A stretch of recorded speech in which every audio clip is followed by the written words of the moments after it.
Hey everybody, this is the Review Revolution coming at you, wishing everyone first off happy Valentine's Day, and we're doing the second of the Valentine's Day holiday review revolutions with the 10th anniversary Resident Evil Jill Valentine by NECA. And I couldn't find anything too warm and fuzzy, cute and cuddly, anything like that really for Valentine's Day. So I just went the other direction. Hope you like it. In the case of the Jill Valentine figure, now Resident Evil overall, love the way the series started. Love the original games, which is where Jill comes from, of course. Over time, it's kind of gone in other directions, and I really haven't cared as much for it since it did. But it was something I saw this one on the shelf, picked it up, took a look at it, and thought, nah, you know, again, not as big into Resident Evil as I had been. So I actually put it down and went to go check something else out, and took about half a step away and then thought to myself, what the hell are you doing? Go get that. If you don't get it now, you're going to miss it. So I did grab it. I'm sorry to say they didn't have the Chris, but actually looking on the back of the pack, you can see they have Chris, Jill, and the zombies. They didn't have Chris, oh, and they have Hunk. So Chris and the Hunk, they were both out of both, Hunk and Chris. They had the zombies, so I have those, and I got Jill. And I opened the zombies already. I wasn't planning on doing a review of those. I did open the zombies already. But Jill I wanted to hold on to. I figured that would be a great one for Valentine's Day. Being that it's a NECA figure, of course, you can tell it's going to have plenty of beautiful detail to it. On the pack, we can see in the background the hallway scene from Resident Evil. It's a very iconic kind of image. On the back, there she is, posed with her gun. The 10th anniversary Resident Evil symbol there. Member of STAR's Alpha Team, position rear security, and proficient in bomb disposal and lockpicking. So we'll take a moment, we'll get Jill out of the pack, and have some fun. So be right back. Alright, so we've got Jill out of the pack, and taking a look, there's a love-hate thing going on with this figure. It's Jill Valentine. It's designed really, really nicely. It's sculpted really, really nicely. But even in the pack, one of the first things that you'll notice is that she has a very, very kind of sickly, pale expression and skin tone. The paint application is just very, very pale. And she just looks sick. As a matter of fact, underneath the shoulder pad here, you can see where some of the gray from her body is. Oh, these are very, very soft shoulder pads, by the way. Some of the gray from the body is still showing through the skin. So combine that with her, you know, kind of sickly, almost I don't know, tired expression. You know, you think that she's infected. You know, you think she's becoming a zombie herself. It's actually kind of disappointing. I think that for a character like this, just a little more attention to the paint would have done wonders. Would have done great.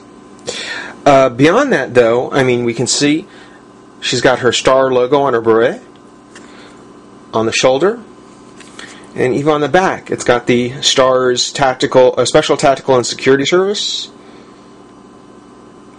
Now, I haven't seen a whole lot of reviewers say it on YouTube, but I've read some blogs that have said that she's got a nice tushy.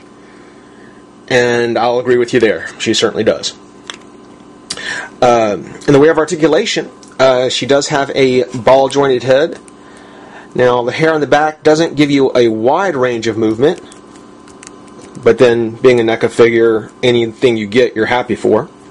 The arms are on a hinge. They twist. I don't know why my camera doesn't want to focus. And a twist at the hand. Now you'll see how this one shoulder is kind of sculpted up high.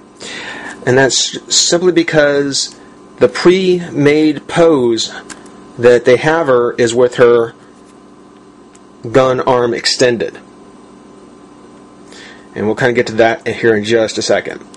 She does have a twist at the waist, and anything below that, except for the feet, they are on a twist as well. But she doesn't stand real well without her base, so I've just got her on there, and I'm going to leave her that way. So you can kind of take a look. I mean, the paint application is nice. As I was saying, it's just very pale. It's just got a very light kind of dry brushing over it, which, considering she's, you know, patrolling dark corridors and going through kind of this haunted house, I would have thought that a darker dry brush across the figure, or a darker wash certainly, would have done more to help this character. Overall, I'd say the biggest drawback about it is just simply that the color is painted too lightly. It doesn't really have kind of this the dark that you would expect, or that, you know, would fit better. In the way of her accessories, she has a gob of little ones, starting with, I guess, this one, the little taser she has. And there we go.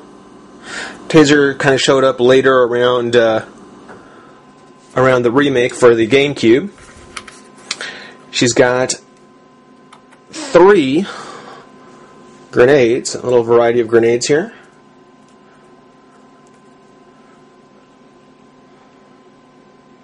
You know, nothing that actually fits on her. So, you know, all the accessories that she comes with, basically just little bits that are easy to lose, which is disappointing. And then she has her. Okay, trim my nail there. Got the first aid spray. First aid. And then, of course, lastly, she does come with her gun, which it fits into her holster on her leg, and it actually fits pretty well. But then, because the figure is sculpted with her gun arm out, meant to be holding it, it just doesn't make sense for her to have it in her holster. She definitely looks better with it, you know, being pointed straight out. Now, considering that she isn't really meant to be holstering her gun, and the other accessories are just loose, I think that some sort of side pack or something where you can actually have put the accessories in would have been nice too. Overall, it's a nice figure. It's a really good figure. If you're a Resident Evil fan, I would highly, highly recommend it. I probably would give it 3.5 stars. I give it 3.5 stars. It's a good figure. It's just that the paint application is way too pale. It's not completely done, as I showed around the neck and the face, and just her overall expression is one that's just very, very sickly, and you know, you'd almost think that she, again, was being affected. You could have put a bite mark on her, and it would have fit. But this has been the Review Revolution, taking a look at the NECA Jill Valentine for the Resident Evil 10th anniversary. Happy Valentine's Day, everybody. Rate, comment, subscribe, join the revolution, and we'll see you soon. Bye-bye.